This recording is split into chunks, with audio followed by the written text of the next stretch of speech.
there was no one around. And then I saw this guy in a hood. I'm like, oh my God, that's our landlord. Like, we're going to die. Like, what's wrong with him? Turns out it was the photographer that he hired. And that was the only person in the park. And it was very intimate. He popped the question. I was shocked. You are listening to The Clear Cut Podcast. I'm your host, Olivia Landau, founder of The Clear Cut. Hey everyone, and welcome to The Clear Cut Podcast. I'm so excited to sit down with Hanna Flanagan today. She is the shopping editor at The Cut, and she covers all the best fashion, beauty, lifestyle products, and all the good stuff. Welcome. Thanks for having me. I'm excited. Yes, so I'd love to learn a little bit more about how you got, into fashion and fashion journalism. Yeah, so it's not that complicated of a story. I pretty much always knew I came to New York with my grandma for the first time when I was like 12, and I walked into Times Square and I was like, I'm going to live here. Like, this is my place. Where are you originally from? Missouri. So it's like not that common. Like, I didn't know anyone here, but I just knew I wanted to do that. And then I had always loved fashion, and I was a good writer. So, like, honestly... I was like, I'm going to be Jenna Rink, like big time magazine editor. I saw Devil Wears Prada. I saw 13 Going on 30. And I was like, I knew that was the path for me. And I'm like very fortunate in the fact that it really never changed, like all through high school, all through college. It's really competitive. Yes. Yeah. And especially being from Missouri, it was easier said than done. Like, I was like telling everyone in Missouri, I'm like, I'm going to move to the big city. I'm going to do this thing. And then when it came time to like apply for jobs, it was a bit difficult because, like, obviously in New York, they have, all these magazines have Parsons, FIT, NYU at their disposal. They don't need, like, this girl from this no-name school in Missouri to, like, come intern for them. So I sent out probably, like, 50, no exaggeration, resumes to every brand I could think of, not just magazines, PR agencies, fashion brands, and was like, I just have to get to New York, and then I know I can make it when I get there. And it was really down to the wire. Like, it was 2 weeks before graduation. I was like panicking. My parents were like, you can have 2 weeks. If you don't get a job, we'll keep you there for 2 weeks. You can knock on people's doors, put resumes in person, like in their hands. If it doesn't work out, you can come back here, reevaluate. But luckily, like, I think it was like a week or two before graduation, I heard back from People magazine and got an internship there. Wow. Yeah, and then it was good after that. When I got here, I knew I could do it, and yeah, so. Awesome. And what's your favorite part about your job? I would say, like, I mean, honestly, I get to play dress up and, like, look at clothes all day long. Like, it's the best job in the world. I literally shop for a living, so it's like all of my passions in one, because I also love writing, and I always have. I think, I'm really, really lucky to have a job that I genuinely look forward to every single day. And like, even on hard days, I always, at the end of the day, I'm so thankful that I have a job that I'm really passionate about. So is it as glamorous as people think it is from the outside? I will say, like, from the movies that I saw, like, there was definitely bigger budgets in media and than there is now. Yeah, in the early 2000s. Like, yeah. But and the pay is not glamorous, obviously. Like, that's no secret. But the day-to-day, like, I get to do stuff that I always dreamed of. I get to go to the coolest events. I get to, wear the coolest clothes. I get sent PR that I love. And, like, that type of stuff is kind of glamorous. But there are parts that are, like, not as close to the movies as you would think. And I know that you're recently engaged. Congratulations. Thank you. So I'm sure because you're always working in fashion that probably has, like, inspired you a lot throughout, like, your wedding journey that you're on right now. Did you like design your own engagement ring, or how did your proposal engagement go down? Okay, I feel like people listening to this are gonna be like, oh my God, that's insane. But I was actually like not involved at all. Wow. Yeah. So, like, some background, like the dynamic between me and my fiance, I feel like in a lot of like heterosexual relationships, like, the woman is the one planning everything, and she's the one that's like gets stuff done, and like that's me. Yeah, I mean, it's like the norm, but like that is so not our dynamic. Like, he is type A. He's like, I call him like logistics mastermind, whereas I'm like creative. Like, I'm like I just kind of show up. Like, when we go on trips, he plans everything, and I just like walk in with my suitcase. I'm like, where are we going? Like, that's so nice. Yeah. So like, given that background, it kind of makes sense that, like, I was not in a rush. Like, I was like, we could get married tomorrow. We could get married in 5 years. I don't really care. Like, I know you're my person. And I was, like, going all around New York, like, yeah, like, I don't know when we're going to get engaged. Meanwhile, he had been planning this whole thing for, like, I think it was, like, 9 months. Wow. And how he figured out what a ring I wanted, I think, like, 2 years before we got engaged, we were walking in New Orleans, and there was a diamond store and all these engagement rings in the window. And he asked, like, what do you like? Which one do you like? And I told him what I wanted, and he just remembered it. And Wow. yeah, I mean, but, like, people who know him are like, of course, like, he's just very, very thoughtful. He's taking notes. And he's very thorough and everything. So, yeah, and it's so cute. Like, after the fact, I learned that he had, like, this whole spreadsheet of, like, all this 4 C's, everything to know. He had compared and contrasted every single jeweler that he went to, what he was getting, and he did a really good job, and, like, it was exactly what I wanted. So, how did he actually, like, pop the question? okay, so we had lived together on the Upper West Side, and we were moving to New Jersey. Like, next step, like, which I should have known, like, maybe it's coming, but no idea. And so it was actually during, like, the last day of Fashion Week, which was kind of crazy that he did it then. But I was at a show, and he was like, our landlord in Hoboken, our new landlord, needs to talk to us. It was like 9 p.m. I'm like, that's kind of weird, but again, like, so oblivious. So we're going across the bridge, like, we're driving, and he's like, he was also wearing a suit, which I was like, why are you wearing a suit? And he was like, maybe we'll go to a party after. And I was like, okay. And he's like giving me this whole spiel about, you know, like, this is, like, a really significant moment for us. We're going across the bridge, like, we're starting our next chapter together. And I'm, like, on my phone, like, yeah. And so then he gets out of the car, and we go into this park, and I'm like, why is our landlord in the park at 9 p.m., like, pitch black? It was so weird. There was no one around. And then I saw this guy in a hood. I'm like, oh my God, that's our landlord. Like, we're going to die. Like, what's wrong with him? Turns out it was the photographer that he hired, and that was the only person in the park. And it was very intimate. He popped the question. I was shocked. And then my mom, like, surprised us. She was at her hotel, and I had no idea that she knew anything. And then, like, my whole family came in that weekend, and we went to his beach house in New Jersey that we went to, and it was, like, perfect. Like, the whole thing was, flawlessly planned. So amazing. Yeah. Love that.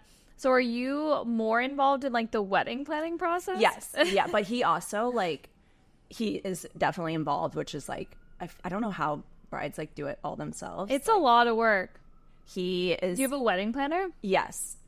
So my fiance and my wedding planner, like, do all of the actual planning. I, like, bring the style and the vibes and make everything look pretty.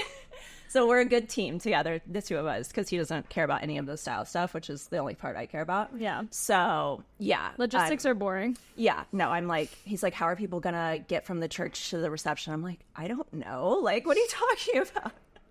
But, yeah, we're a team, but. So how's the wedding planning process been? Like, any challenges or tips that you have for people so far? It's been good. It's actually, I think I was expecting it to be a lot more stressful than it has been. I think part of that is because I know exactly what I want, and I have, like, a very strong vision. What's the vision? Actually, this is a good tip. So when we started planning, we both thought of 3 words that we wanted to describe our wedding, and we've kind of stuck to that. And I feel like that's really helped shape it. So the first one was black tie. I just, like, want everyone to look the best they've ever looked. I want this to, like, my friends are like, this is our Met Gala. Yeah. Like, that's exactly the vibes. And paying homage to old school New York. Like, this is a really special city for both of us. Neither of us are from here, but it's where we met and where we started dating. And so I think, like, incorporating those elements. And then I don't even remember what the third one was. I feel like it was, like, party or something. Like, we are doing a big wedding, which is, like, how many people? I sent out 235 Oh, wow. So, but, in like, the city? Yeah. Which eliminates a lot of options for Yeah. venues if you're getting married in New York. Do you have, like, a venue lockdown? Oh, yeah. Pretty much everything is done. Besides, I don't have some of my dresses, but it's October 5th is our date. So a lot of the big decisions have been made. Yeah. Where is it happening? So it's going to be at the Boathouse in Central Park. It just reopened. So beautiful. Yeah. It was very much like that old school New York vibe that we were going for. Mm-hmm. And since a lot of our guests are going to be coming in from out of town, we felt like it was a really cool way to showcase the city. So, yeah. Amazing. So you mentioned that you have like your dress, but not your other outfits. How did you go about shopping for your wedding dress? So I'm like very, very decisive, and I was very confident that like when I put it on, I'm gonna know. And so, Is that what happened? yes. Okay. So my fiance went on a golf trip with my dad, and my mom and my sister came to New York, and we shopped, the three of us. And I just made a ton of appointments at like all my favorite designers. I think like being in fashion, that's really something that's important to me, is like I want to wear a designer that I love and respect and have followed for a long time. And so and then it was the first appointment, and I tried it on, and then I canceled the rest. And I was like, I know this is the one. Oh my God, that's so bold. No, I know. I feel like you didn't go to the other appointment. No, I called them. I was like, I found my dress. I can't like in good faith try on any dresses because I just know. And I came back the next day just to like try it on again, and I loved it even more. And so you had a vision of like the style you wanted, and that actually like translated well when you tried it on? Because when I was trying on wedding dresses, I like had a vision, and then when I put it on, I was like, oh, this doesn't work. Yeah, so I think I tried to, because I had obviously like researched to death of like everything that happens when you try on a wedding dress. So I really tried to go into it with an open mind and focus on like the feeling more than how it looks. And yeah, I think it's not what I expected, but again, like those three words that we use to describe the wedding and the overall aesthetic that we're going for, I think that determines the dress a bit. Like if I was having a really small intimate wedding, I would not be wearing the dress that I'm wearing, that I ended up getting. So I think that helped decide too. So I think this is the perfect transition to playing our game, because we are going to rate some iconic celebrity wedding dresses, and let us know like what elements are in, what's out, what like trends are coming back. And we have some of our sample engagement rings here, and which engagement ring pairs best with each of these. Okay. Each of the vibes of these wedding dresses. So the first one we have is Hailey Bieber. Queen. A lot of people, I think everyone wanted to copy this off the shoulder, lace, the off-white. Like a lot of people are like doing the embroidering on the veil now. So 10 out of 10. I loved it at the time. I think one thing too with Hailey's that at the time I was like, that no one's doing that, is the really, really messy hair. Like she looked like she just kind of got out of bed and looked so effortlessly cool, in my opinion. She didn't have a ton of makeup. I think it was very much like her vibe. Like she's just a cool girl and doesn't need so much going on with the glam. I feel like the wording on the train like really got overdone after this. Yeah. But at the time I loved it. at the time it was like Yeah. very new and fresh, but now we're saying like it's a little overdone. Yeah. And I think like I in fashion love contrast, and I think that is like something that kind of defines the way I dress. And for this, like the lace is so classic and so simple, but then she has like the very unexpected off the shoulder and the sleeves, which I feel like is a contrast of like that cool element. And that's why it really works, in my opinion. What ring goes best with this vibe? I would almost say something like this. Like the bezel set emerald Yeah. cut? What do you think? I think definitely, because it's like classic, but with a little bit of edge. Classic, but when you look a little bit closer, it's a little bit unexpected, which I think is like how her bridal style was in general. Perfect. Next, we have Meghan Markle. Oh, okay. So looking at it now, I'm like, I don't know. At the time, I was obsessed with it because I think it was unexpected. People thought Because it was so subdued. so simple. This is like the biggest wedding that's ever happened in the world, and she's wearing like the most plain dress, which is, I don't know. I think it's definitely elegant. I think she probably could have gone bigger and done more. So I don't know. Am I supposed to rate it? Yeah. I did that on the last one. I would say like a 7. Okay. I agree. And what ring like do you think goes best with this girl? Oh, I mean, since she's like a princess, the biggest one that you have. I don't think her ring's that big. Really? Yeah. I honestly feel like something like this. I feel like it's really simple. Yeah, like this is just kind of plain, but Like it's pretty. Yeah. Classic. Yeah. Can't go wrong. Yeah. Crepe off the shoulder. Okay. Next, Kourtney Kardashian. Oh, no. immediately no. Well, it's Dolce & Gabbana, which I thought was a choice. I don't know if I should say that, but her whole wedding was Dolce & Gabbana. Yeah, which just really interesting choice. Did they sponsor her wedding? Yeah, I think so. And yeah. So much to unpack there. But I think with the short dress, like, I get what she was going for, but I think it was just trying a little too hard. Like, she was like throwing it in your face, like, I am not a traditional bride, I'm a cool bride. And it didn't really translate, I don't think. It wasn't like, oh, I'm like effortlessly cool. It's like I'm trying really hard to be cool. And she was trying to make a statement, which I get, but like and one thing that's helped me like throughout the wedding process of finding my wedding weekend wear is like, I'm not trying to do anything and reinvent the wheel. Like, if you have personal style, stick to that. And that, like, I think will be something that you'll love in 20 years, so I don't think this is necessarily even her personal style. No, I think at the time she was like, this is my new style. But, like, it doesn't feel, like, true to her. I don't know. It was a miss for me. What's your rating? Oh, I'll give her, like, a 4 or 5. Oh, that's generous. What's your rating? It's probably, like, a 2 or 3 for me. What ring would go best with this one? I know I'm asking a lot. If any. Trying to find something non-traditional, but like it's not even. Could be like this one. Oh yeah. I was about to say that one. I feel like this one is a little too. It's like giving her too much credit for that dress. This one probably, I would say, like an east to west. Yeah, right. Like I think this one is like a bit more elevated. Okay, next we have Gwen Stefani early aughts. Oh my gosh, I forgot about this one. Yeah. With the hot What year was this? I think this was like 2000 or 2003. I don't know, like early. So like taking that into consideration, I don't think it's like as bad. I mean, I really don't like the silhouette. Like, I don't like the bodice. I don't know what's going on there. I actually don't mind color. I think if that's your vibe, then stick to it. She's like more out there, so. Right, and that is true to her style, but I think it definitely doesn't fit her that well, and it's like not super flattering. Probably like a 6 or a 7. Okay, that's also generous. Any rings speak to this? I mean, I love Gwen Stefani. I want to give her a good ring. I don't think that dress does her justice.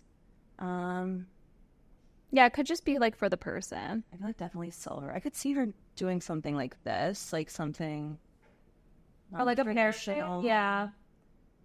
Although she's kind of a traditional girl now. Now she is in her new era, but at this time, yeah. Yeah. But that's like a traditional setting with like a unique shape. Yeah.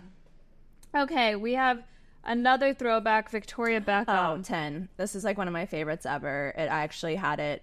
Like, I used the drop waist for inspiration because... Drop waist is back. Yes, I am obsessed I feel with like this could be like a modern wedding dress now. Yeah, 100%. And I think, like, she's so petite, and somehow this is, like, not feeling overwhelming for her. Like, she looks beautiful. I think it's because of the really corseted fit and then the drop waist. It feels good for her body type, which is, I think it's hard to wear a big ball gown when you're 5'2". Yeah, and it doesn't overwhelm her. No, not at all. And I love how it's like simple, but a little bit going on in the neckline. Yeah. The cross necklace. It's so 90s. It's back though. Yeah. And ring. Oh, I'm going to go with this for Victoria. Oh, the Twombla. Yes. She has 15 engagement rings, you know? Yes. And one is like, isn't there one that's like insanely expensive? I think there are a couple that are they're all kind of insanely expensive. Yeah. And then we have another royal one, Princess Diana. Okay. I feel it's like 80s. I know. And I know she's everyone's queen, but it's like okay. I don't know. It's grand and beautiful. I love the bouquet. I'm not obsessed. No, I mean, it's very 80s, which hasn't come back like the 90s. Yeah. I guess like a 5. Okay. I mean, I like the drama of it for a royal wedding, but yeah. And of course, I think like we have this ring for her, right? Yes, of course. The Princess Diana ring. Love. And last but not least, we have Sophia Richie. Oh, I feel like this is like so fresh. Like, you know, at the time it was like everything. Like I could not get enough of this content. And now it's like the next years, everyone has copied her. Yeah. So I think it's going to take like 5 or 6 years for it to feel cool again, which I love it. And it was a beautiful dress, but it's definitely overdone at this point. But judging the picture, I would say like 8 or 9. Okay. Fair. Yeah. And ring?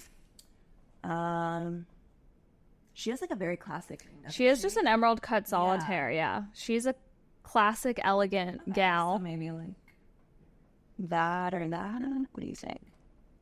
Yeah, I think an emerald cut, like solitaire, like this is a classic dress. Like, yeah, it's interesting with the lace and the neck, but yeah. Perfect. Yeah. Thank you for playing. Oh my God, it was so fun. I love that. Awesome.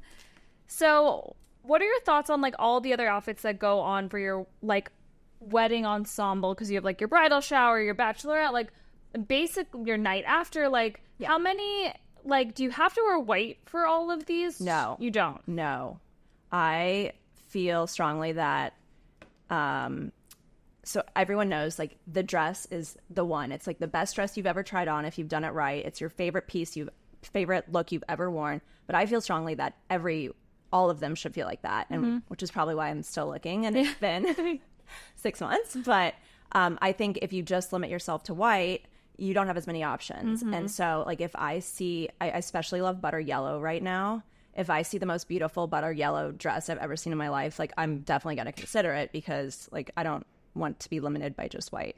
Or I think like blue is really cool. A really cool way to do something blue is like in your attire. It doesn't have to just be shoes. It could be the after party look the night before. Yeah. How many outfit changes are too many in one evening? Okay, so I haven't done it yet, but I am I'm just doing 2 dresses, because I was told by my hair and makeup person that you start to like miss some of your wedding if you do 3, which I was like, might be worth it. If you get a quick change. I know, but I don't know. I'm like trying to like control myself and like not be insane. But if I think 3, if you have the max. Yeah, for sure. I have a couple quick fire questions for you. So, favorite wedding dress trend of the moment? Drop waist, probably. Least favorite wedding dress trend? I'm hesitant to say bows because I do love them, but if everyone would stop wearing them, I would love them. Bridesmaids, in or out? Out. I'm not doing them. No one's doing them. And I wish like I got married later, because I was like, I wish I didn't have bridesmaids. It's honestly been probably the best decision I've made so far. And like everyone that I've talked to is like, you are so smart for doing this, because I don't know. It's just one less thing you have to worry about, I think. Buying a wedding dress online? Oh, no for me, personally. Doing your makeup for your wedding day? No for me, again. What if one of your bridesmaids, or not bridesmaids, friends wears white during bachelorette or any wedding weekend? Okay, activity? I mean, if it's like a sweatsuit or something on your bachelorette trip, like that's not worth I don't know, that's not that big of a deal. But if it's like you're at the wedding wearing white, you're kicked out immediately. Yeah. Yeah. Even if it's not like wedding day, like wedding weekend, like activity, right? Yeah, no, I think definitely no. And I'm like one thing that's like saved me during the wedding planning process is picking my battles and choosing which hills to die on. I do think that like wearing white is like a hill to die on. Like you're done. What's your favorite like wedding color palette? This is hard because I do feel like it depends a lot on the venue and the time of year. I think for summer, if I was getting married this summer, I would definitely go colors, bright, all the things. I don't love fall colors, even though I'm technically having a fall wedding. So we're doing a lot of like neutrals and just like bringing in elements of interest through texture and like unique shapes and stuff like that. So I don't know. I guess like neutrals. What are some wedding day like trends that are in right now? I mean, I love the like small intimate dinner party thing. Like if I was that girl, I would be doing that. But it was just, I don't know, like my fiance and I both are like, we love partying. We are both very social. And so that was just never in the cards for us. But I think that's so chic to do like a very intimate dinner party with candles and that whole thing. What are must-have like moments on a wedding night? Ooh, that's a good one. I don't know. I guess because I haven't done it yet, I'm not sure. But I mean, for me, having alone time for sure was important because I knew I was going to want to like enjoy the whole party and not be like wondering like, where's my fiance? I want to spend time with him. So we are doing a first look, but I do feel like that's super personal. And I don't know if that's not for you, then it's not a must. But I'm trying to think, what are some other... Maybe like some people like we have to have a photo booth, or like there has to be like like big, okay, like there has to be like oyster bar or whatever, you know? Oh yeah, okay. I was thinking like deeper stuff. No. I'm like, I don't really know because I haven't gotten there yet. I hope I'm doing it right. So for me personally, I'm like huge on sweets. I feel like if there's one thing about you that's like everyone in your life knows you for, like everyone in my life knows that I'm addicted to candy. So I need candy there. Yeah, I think that's probably the only thing that I was like must have candy. And like late night food. I'm a big I'm a big late night food. I'm a big like drunk eater. So definitely that. Yeah. Awesome. So as you go through this process for all of like our brides to be, do you have any like nuggets of knowledge or like tips to if someone's just like embarking on their like wedding planning process? Yes. So like that TikTok sound like I love this question. Yeah.